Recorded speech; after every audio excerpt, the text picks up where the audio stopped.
Assalamualaikum warahmatullahi wabarakatuh. Perkenalkan, nama saya Rizky Firmansyah Gifari dari kelompok 2 kelas 11 IPA 3. Di sini saya akan menjelaskan tentang materi jurusan hukum. Oke, sebelum kita masuk ke materi intinya, di sini saya akan menjelaskan bagian pengertian nih dari jurusan hukum. Oke, yang pertama, pengertian dari jurusan adalah suatu bidang studi atau tetapan ilmu yang ingin kita dalami nih di tingkat SMA dan tingkat perkuliahan. Kemudian yang kedua adalah pengertian tentang hukum. Hukum adalah gabungan dari beberapa peraturan yang memuat tentang adat istiadat, biasanya ada di situ, kemudian memuat juga sanksi apabila ada pelanggaran yang dilakukan.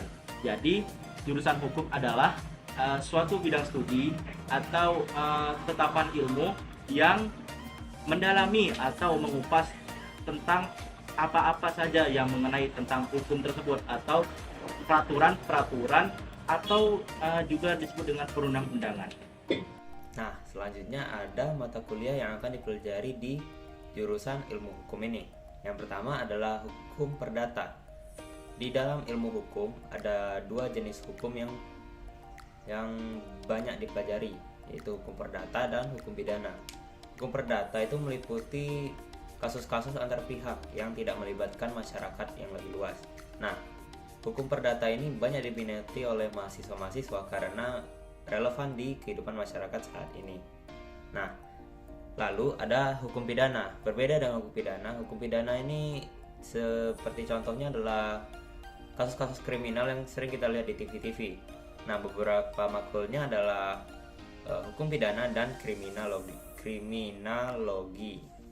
Nah, setelah itu ada hukum internasional.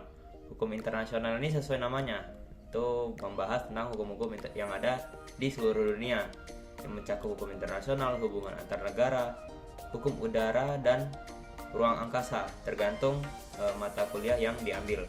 Ada hukum perjanjian internasional dan hukum laut internasional. Selanjutnya ada hukum ekonomi. Hukum ekonomi ini mencakup masalah-masalah ekonomi yang ada di dunia yang terus berjalan dan terus berkembang. Nah, mata kuliahnya adalah hukum ekonomi internasional dan hukum penanaman modal. Mata kuliah pada ilmu hukum selanjutnya itu ada HTN atau hukum tata negara. Hukum tata negara ini adalah hukum yang membahas tentang undang-undang suatu negara, lembaga kenegaraan, dan lembaga konstitusi. Nah, terus mata kuliah yang dipelajari itu ada hukum kewarganegaraan, hukum keimigrasian, dan hukum konstitusi. Selanjutnya itu ada hukum administrasi negara. Itu adalah hukum yang membahas hal-hal yang lebih rakyat atau hal-hal yang memberikan efek langsung kepada kehidupan masyarakat. Mata kuliah yang dipelajari itu ada hukum perizinan, hukum dan hukum keuangan negara. Yang kemudian itu ada hukum dan perkembangan masyarakat. Pada ilmu hukum ini itu kita melihat langsung suatu perkembangan hukum dan perkembangan masyarakat pada masa kini. Mata kuliah yang dipelajari itu ada sejarah hukum dan antropologi hukum.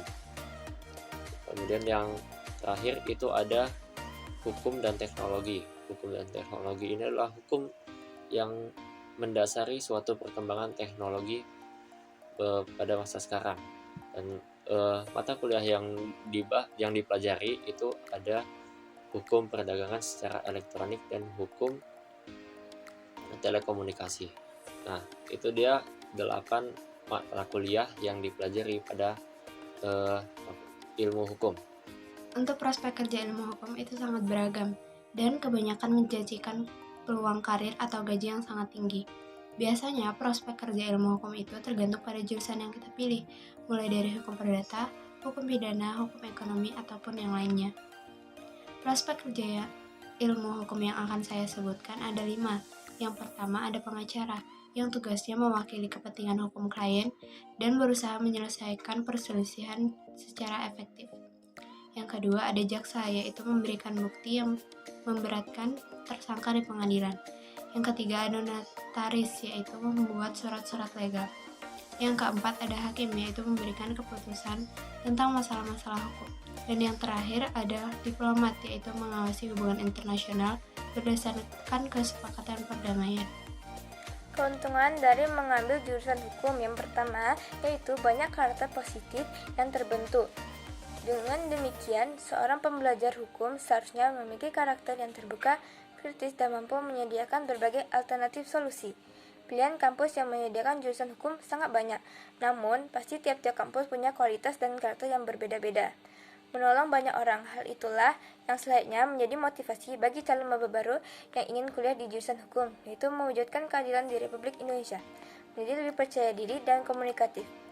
Kuliah di jurusan hukum akan memaksamu untuk terbiasa dalam memberikan argumen dan berkomunikasi dengan banyak orang. Nah, selanjutnya saya dan teman saya akan merekomendasikan kampus nih untuk teman-teman semua. Nah, usahakan pilih kampus dan jurusan yang berakreditasi A, karena akreditasi ini tuh sangat mempengaruhi di dunia kerja nanti.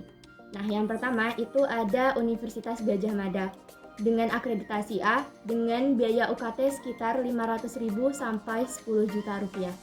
Selanjutnya ada Universitas Airlangga dengan akreditasi A dengan biaya UKT sekitar 500.000 hingga 10 juta rupiah. Nah, yang ketiga ada Universitas Diponegoro dengan akreditasi A dengan biaya kuliah sekitar 500.000 sampai 7 juta rupiah. Universitas 11 Maret atau UNS dengan akreditasi A dengan biaya UKT 3.725.500 sampai 6.986.500. Universitas Brawijaya atau UB dengan akreditasi A dengan biaya UKT 500.000 sampai 6.100.000. Universitas Indonesia atau UI dengan akreditasi A dengan dua skema biaya pendidikan. Yang pertama, BOPB mulai dari 0 sampai 5 juta. Yang kedua, BOPP dengan 7.500.000 sampai 17 juta. Universitas Andalas atau UNAN dengan akreditasi A dengan biaya UKT 1.500.000 sampai 3 juta. Universitas Negeri Surabaya atau UNESA dengan akreditasi B dengan UKT 500.000 sampai 4.400.000. Nah, itu tadi gambaran singkat tentang jurusan ilmu hukum. Mulai dari pengertian, mata kuliah, prospek kerja, manfaat, sampai kampus-kampus yang ada di Indonesia yang kami rekomendasikan. Semoga bisa menjadi bahan referensi teman-teman sekalian saat memilih kampus dan jurusan nanti setelah lulus. Saya Muhammad Tarik, mewakili teman-teman saya yang ada di video ini, pamit undur diri. Terima kasih sudah menonton. Wassalamualaikum warahmatullahi wabarakatuh.